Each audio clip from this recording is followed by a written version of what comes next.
A revolution doesn't start with fire in the streets. It starts with tiny numbers on a ledger, debts, taxes, food prices, the quiet math that breaks trust long before the first shot. France in 1789, Russia in 1917, Cuba in 1959. Different countries, different ideologies, same underlying script. And here's the uncomfortable part. Revolutions don't begin with slogans. They begin with money. Once you see the financial sequence, you can't unsee it. So here's why this matters right now. This isn't doom. This isn't a prediction. This is pattern recognition. Wealth inequality is sitting near multi-century highs. Government deficits look like wartime levels in what's supposed to be peacetime. Institutional trust is sinking. And political movements on both ends are selling extreme solutions as if they're the only options left. Most of the time, that just feels like noise, more headlines, more outrage, more shouting. But under all of that, there's usually a quieter question. If a society does snap, what actually broke first? Because once you understand the financial mechanics, the chaos stops looking random and starts looking almost inevitable, given the choices that were made years earlier. So let's get clear on what we're even talking about. A revolution is not a riot. It's not a single protest. It's not even a disputed election where everyone goes back to work the next day. A revolution is a full reset of the political and economic order. The Constitution changes. The tax system changes. Who controls the money, the courts, and the guns changes. If you wake up one day and the flag is technically the same, but the rules about property, speech, and money are all different, that's a revolution. And every real revolution, the kind that replaces governments and rewires the system, follows a financial script. Here's what actually fails behind the scenes. Tax legitimacy collapses. People stop believing the system deserves their money. They still pay, at first, but it's grudging. It's resentful. It feels like tribute, not contribution. The middle class breaks financially, not the poor. The poor were already squeezed. It's the middle, the shop owners, professionals, clerks, officers, the people who thought they had a stake in the system, who suddenly feel like the math doesn't work for them anymore. The government can't credibly manage debt or prices. Budgets become fiction. Inflation erodes salaries. Official numbers stop matching what people see day to day. And somewhere in there, people quietly stop believing reform is possible. They don't just dislike the system. They stop believing it can be fixed from within. Revolutions are budget failures, dressed up as political movements. The slogans come later. The balance sheets crack first. Let's start with France. France, year 1789. The version everyone knows is angry crowds, the Bastille, guillotines, and Marie Antoinette, maybe talking about cake. The version underneath is a slow-motion debt crisis with a body count. For decades, the French monarchy had been spending aggressively: wars, court life, palaces, prestige projects. Supporting the American Revolution was the last big swing. Great for humiliating Britain, terrible for the French balance sheet. By the late 1780s, interest payments were swallowing a huge share of the national budget. The government was basically rolling debt to pay for old debt, while pretending the numbers still worked. And the tax structure was almost entirely dumped onto the Third Estate, everyone who wasn't nobility or clergy. The nobility and the church enjoyed exemptions and privileges.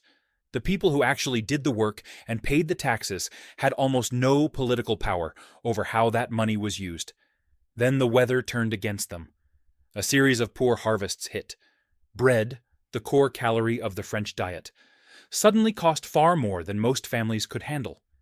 Imagine spending the majority of your income just to keep bread on the table, and then watching carriages, jewelry, and lavish ceremonies roll past from the palace. That's not just unfair, that feels like theft. And while the country was cracking financially, Versailles doubled down on pageantry, ceremonies, court life, the optics of abundance in the middle of a fiscal breakdown. Behind the scenes, ministers tried to fix the numbers. They called in notables. They tried new tax plans. They played accounting games. Nothing solved the core problem: too much debt, too narrow a tax base, and no legitimacy. Louis XVI finally tried to resurrect the Estates General, a medieval assembly that hadn't met in almost 175 years, just to approve new taxes. That's how desperate things were. The operating system was so broken they had to drag an old one out of the attic just to keep going. But when the Third Estate arrived, they weren't there to patch the system.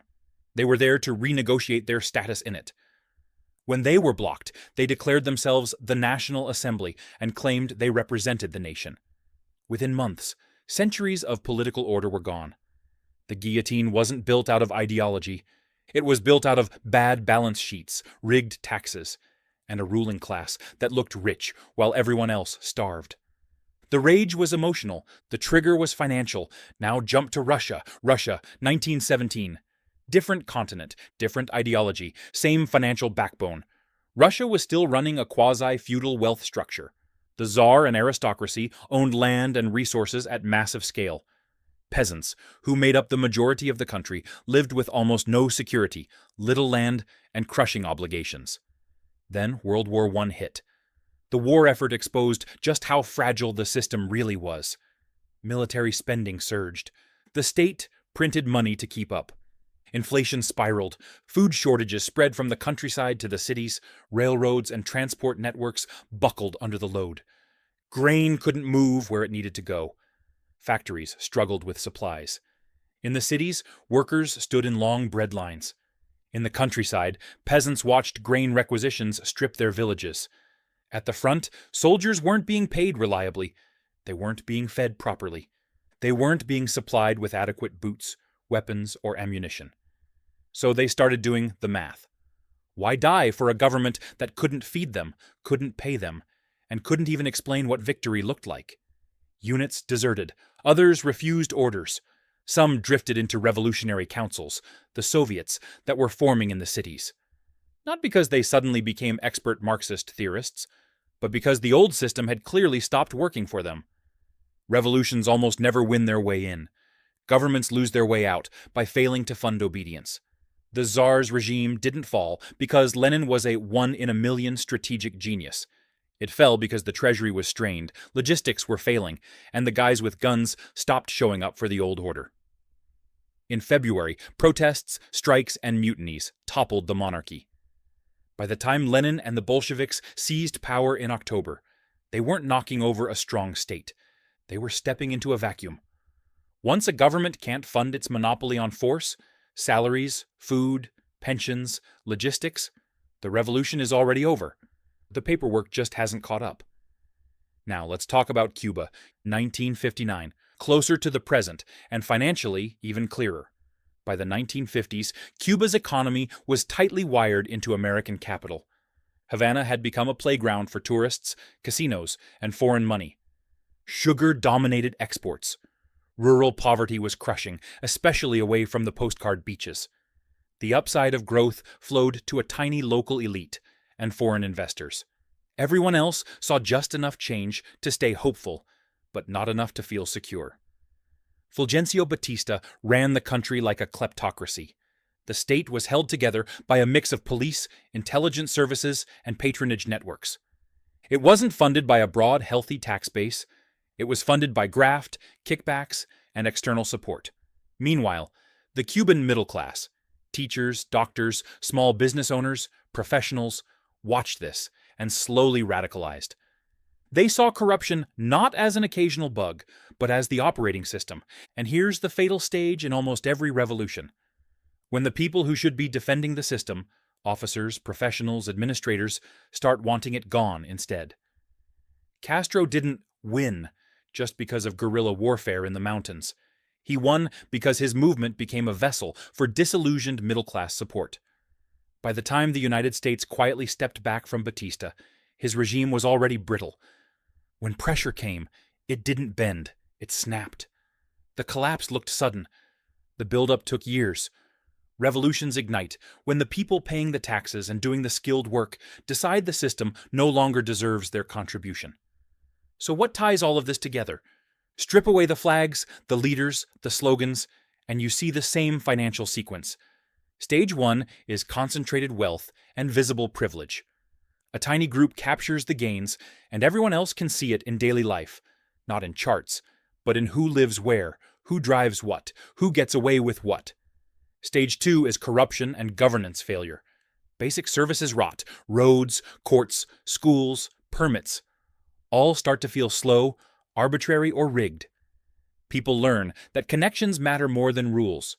Stage 3 is the middle class squeeze, not the poorest. The people who thought they were the system, the clerks, engineers, officers, small business owners, realize they're just as vulnerable as everyone else when things go wrong. They still have something to lose, but they no longer trust the existing system to protect it. Stage 4 is when institutional trust breaks. This is the point of no return. People stop believing reform is possible. They don't think, let's elect better managers. They think, the game itself is rigged. Stage 5 is when alternative movements gain legitimacy. Ideas that seemed fringe 6 months ago suddenly sound like the only people telling the truth. Radical proposals start to feel reasonable compared to what we have now. Stage 6 is when the state loses its monopoly on force. Police refuse to enforce certain orders. Soldiers refuse to fire on crowds. Security services split into factions. Once that happens, the old regime is done. All that's left is negotiation, collapse, or civil conflict over what replaces it. Revolutions aren't random. They're feedback loops. Once trust breaks, the system has already changed. The people in charge are just the last to admit it. So how does this map to today? Before we go there, quick note. This is not financial, legal, or tax advice. It's education and historical pattern work only. A stress test, not a personal recommendation for your situation. All right, with that in mind, across developed economies, including the United States, the wealth gap looks uncomfortably familiar. Not just in statistics, but in lived experience.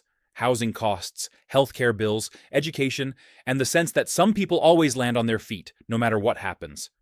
Institutional trust is at or near historic lows. People don't just dislike politicians or media, they assume they're being spun.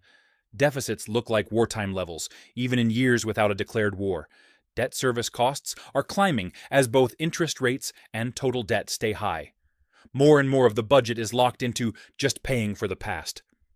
At the same time, extreme political narratives are getting real traction. The center feels hollow. The loudest voices are often the ones promising total resets, quick fixes, or someone to blame. Does that mean a revolution is inevitable? Number. History is pattern, not prophecy. The ingredients are present, but ingredients aren't outcomes. France had debt crises before 1789 that didn't ignite. Russia had the 1905 uprising and managed to limp on for another decade. Plenty of corrupt, unequal systems survive much longer than anyone predicts, usually by cutting deals, making partial reforms, or exporting their problems onto someone else. Systems can bend instead of break. Pressure can be released slowly through policy changes, inflation, asset bubbles, or controlled defaults. But the consistent lesson is this. When governments ignore the financial side of legitimacy, who pays, who benefits, who is asked to sacrifice, the social side doesn't stay quiet forever. People may not all read economic reports, but they absolutely feel when the math stops working for them. This isn't a forecast, it's a stress test. Understanding the pattern doesn't mean expecting collapse every time the news looks ugly. It means recognizing how institutions tend to behave when trust erodes, and how ordinary people get caught in the crossfire when nobody wants to admit there's a pattern at all. Revolutions don't start with ideology. They start with balance sheets, tax burdens, and broken promises. France, Russia, Cuba. 3 different worlds. One financial script, concentrated wealth, governance failure, middle-class radicalization. Institutional collapse. The sequence is reliable. The timing never is. We can't predict when or if the pattern will repeat in any specific country. But we can recognize the ingredients and understand what usually comes next if nothing meaningful changes. This is money margins. We make sense of the chaos so you can protect your future. Thanks for watching.